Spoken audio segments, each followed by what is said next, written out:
I have spoken in front of a lot of people over the years, and I've led classes from South Dakota to New York to Belize, Central America. And I can say in complete confidence that I have never been more excited about an audience. It's an absolute honor to welcome you to a life choice that you will never regret, a profession that is deeply personal, work that is ephemeral in that not one moment or day can be repeated, so it will never be dull. Classrooms that rely on your open arms and open heart as much as an open mind, as brilliant and creative as it is. And children that will teach you who you really are. As a lifelong educator, I know that teachers come to conferences like this, even via Zoom, somewhere between enough already. Just let me get into the classroom, put up a few bulletin boards, and start some creative lesson plans. So to teach first grade addition, seventh grade social studies, maybe you're a 10th grade biology, and how about those AP senior lit teachers out there? I have no doubt you are ready, and those are some lucky students awaiting your class. And then there are some of you looking for the key to the Rosetta Stone, right? That secret to discipline, classroom management, and maybe even some cool exercises that you can download to get you through your first week. It's all fair. Today, my colleagues and I represent the Humanity Launch, where we want to provide you with a tangible working platform while igniting your passion and then assisting you to establish a successful culture to your classroom, to your school, to your life. Today, I'm going to be combining two researchers to offer some ideas that can diffuse complex moments, provide, emotional insight, maybe, and then create stable working and an empowering culture. So Dr. Brene Brown is a research professor at the University of Houston. She has spent her last 2 decades studying courage, vulnerability, shame, and empathy. And Dr. Gary Chapman is a pastor and a missionary, most noted for his concept of the 5 love languages. And those are the 2 researchers I will be citing today. I have discovered that combining these 2 humanitarians and academics can create a solid landing pad of where positive culture can begin. Launch, if you will. So, let's go. According to Chapman, each of us has our own specific love language. That is the emotional language of which we respond. They are words of affirmation, touch, gifts, service, and quality time. Again, words of affirmation, touch, gifts, service, and quality time. First of all, it's imperative that you know what your love language is. And love languages change for each person. I joke that this is probably the conversation that my husband and I should have had when we were having our premarital counseling about 34 years ago. So instead of coming to an agreement as to whether we agree to make the bed each day or should we in fact be sensitive about closing the toilet seat, We should learn about love languages. Where was that? My husband is a words of affirmation and a touch guy. I'm a service girl. So he likes to be told he's handsome. And I want him to clean the garage. Somehow we've made it work. So how does this work in the classroom? Well, in order for there to be productive culture, the students must feel seen. I mean, really seen.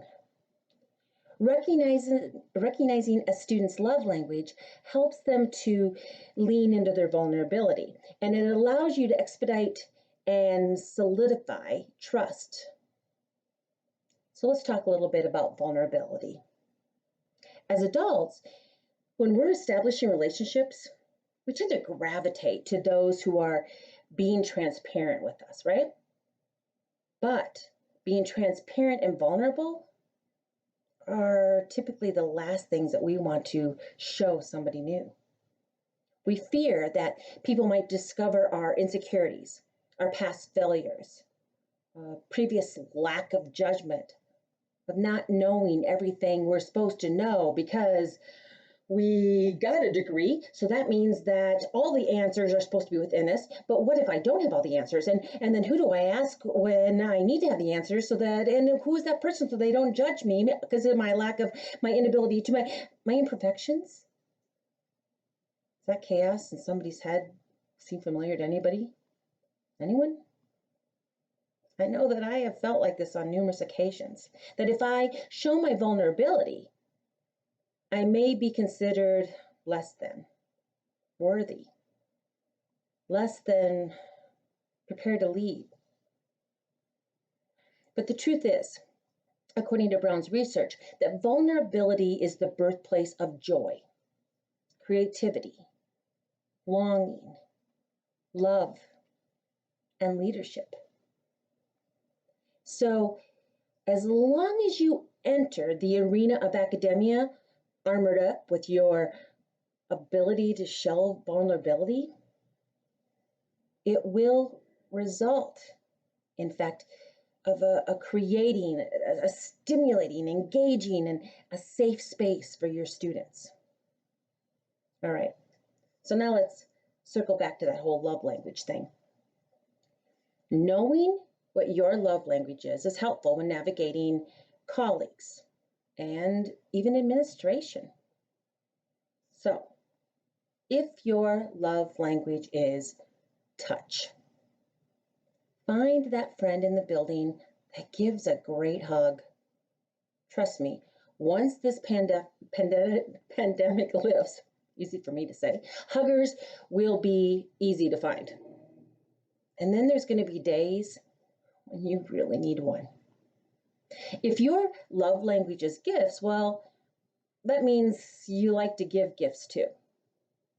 So leave your principal an email before you leave one day, thanking him or her for a specific piece of advice, or maybe recognizing a moment of leadership that they had demonstrated that day and you learned from that. Identify it, say it, and then send it. I promise you, you will get an email back and it will be a gift. Service. Bob, the janitor at one of the high schools of which I taught, he shared this gift with me and my students. When I was coaching oral interpretation, or maybe I was at a late night rehearsal, he was always excited when I would send a student to go find him, because we needed maybe at that moment a fresh set of eyes and ears. Did he have other things to do? Yes. Did it mean that he was going to go home a little bit later? Yes. But Bob served us through giving great objective criticism and lots of applause. It was a service not listed on his job description in order to be part of the maintenance staff. Quality time. Simply Take the time to find your tribe. Not everyone in your school is going to be your best friend. So find that person who raises you as a teacher to the highest common denominator. You have maybe heard the advice of staying out of the teachers' lounges, as they can be a place that breed complaining and contempt. And if you discover this, don't walk but run out of that room. Instead, find that friend, that confidant who you trust. At the University of Sioux Falls for 14 years, my go-to people were Paula and Lois, the two women who ran the university's information desk and answered the phones. Over a morning cup of coffee, these two women started my day with grace and positivity. Words of affirmation is probably the most common love language, as at the core, we all want to be told we are worthy, which means our hard work has been recognized and we have been seen. Frankly, I'm really not a person who requires a lot of affirmation, but when I do, I just ask for it. So if you're not receiving enough "atta girl" or thank yous, you may just have to say to your principal or a coworker, "I appreciate you, and here's why. Do you appreciate me?" Now that is vulnerability in action. Translating this to your classrooms may sound overwhelming, as some of you have a homeroom of 30 students, and some of you have 30 students who changes every 60 minutes. Yes? So again, knowing all of those students really could be overwhelming. So instead, maybe I offer love languages as an option to deal with that difficult or even reluctant student. Tap into their vulnerability of really being seen. So let's begin again. Touch. The worst advice I ever got was my first year at a new school. It was my 5th year of teaching. One day after class, another teacher came into my classroom, and I really admired this teacher, as it seemed like he and his classes were adventurous and kind of even cool. So he walked in and he said to me, "Kim, you must stop hugging students. You're going to find yourself into a lawsuit." And then he left. That was it. I was expecting a friendship. Instead, he reached a hold of my sense of authority and belonging, and he wrung the life out of it. I was devastated. I felt somewhere between being attacked and being misunderstood. He had me questioning myself, my teaching, my self-worth. My hard-nosed, blue-collar plumber of a father overheard me lamenting about it to my mother that next weekend. And he said to me, "Why do you care? He's not nearly as important as he thinks he is." Oh, I've said that a lot over the years. You're not nearly as important as you think you are. Brene Brown, she would call this the cheap seats. Because if you're in the arena, you are demonstrating courage, even if that means touching the shoulder of a student as you gauge for understanding or encourage a directed focus. Maybe it means offering a hug to a student who clearly is asking for one. You, my friend, then are in the arena. And if you are not in the arena, I'm not interested in your feedback. I returned to school that Monday. I walked into his classroom and I said, "I cannot think of one thing of which I could be more proud of than to have my name on the front of the Argus Leader, guilty of hugging a child. I'm sorry you do not see the value in hugs, but I and some of my students really need them. David J. Linden is an author and neuroscience professor at St. Johns Hopkins University School of Medicine, and he says it's not so much that touch is a useful tool for teaching facts and strategies. I mean, it's not as if when you touch a student's arm, they will practice algebra. They will learn algebra better. More than anything else, what touch conveys is I'm an ally. I'm not a threat. Touch puts the recipient in a trusting mental state. And anything that you can do that encourages the student to trust the teacher is going to make learning better. That from a neuroscience scientist. Back to love languages. Gifts. I use words as gifts. Handwritten notes.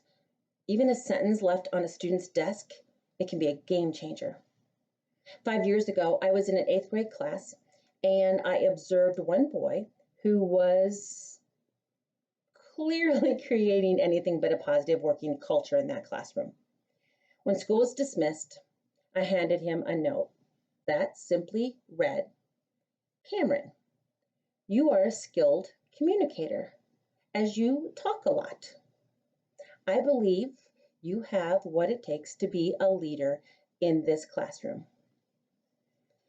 I continue to write Cameron notes. Whenever I was at his school, I would talk to him about his ability to be an asset and not a liability. And his teacher started to see a difference, and she told me specifically about them. So the notes became more specific. Last year, he graduated from high school, and I went to his home for the celebration. Cameron brought out those notes that I had written. It took me aback. They also took me seconds to write. They were just little gifts that showed him that I saw him. I saw his potential, not his past reputation. I really saw him. And those gifts were nothing more than a self-fulfilling prophecy. Never underestimate the power of a new pencil, a piece of candy, or a note. Service. I used to tease students about the myth of teachers' pets because really, it's not a myth at all. I, as a teacher, am an equal opportunity teacher's pet person. Anyone can be one. Just show up. Be the student who volunteers. Be the student who thinks outside the box and proposes a community component to our current project. Be the student who listens. Be the student who befriends the least of them. Then be the teacher who does the same for them. Put the human in humanity. That connection, that's called service. Quality time. I find that quality time and service pretty much go hand in hand. I mean, as a teacher, it's up for you to research your student. Show up for their art shows, their choir concert, the athletic games, a theater production, or one of 100 things of which that student is passionate. And stay till the end, and then respond to it.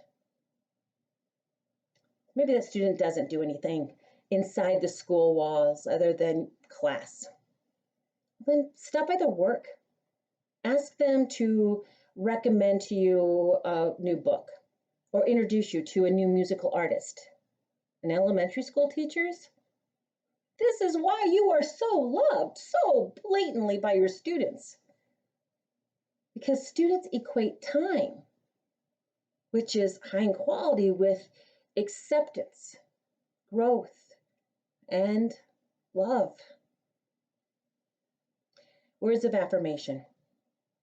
Like I said, for some of us, this is hard. It's not necessarily what drives me. So I have to be deliberate in applying it. And really, it's so easy. Simply, hey, Jaden, thank you for being such a good listener in class today. Or, Tyler, your positive energy is something the class really plugs into. Thank you for bringing it every single day. Or, Sydney, hey, your work on that assignment was so good. I mean, it was so good I found myself talking about it to my family. I hope you don't mind. I mean, thank you for working so hard on that. I promise you, finding the time to tell someone you recognize their efforts translates to, I see you. Brene Brown defines leadership as anyone who takes responsibility for finding the potential in people and the process, and then has the courage to help the people develop that potential. I love that. So many of us have grown up in that Midwest work ethic of put your nose to the grindstone and get her done. And I have no doubt each of you has worked diligently to get to this point. But I would now encourage you to lift that nose up and see the people and the potential around you. Really see your students. Learn their love languages and be the teacher and the leader you were born to be. Congratulations on your first year.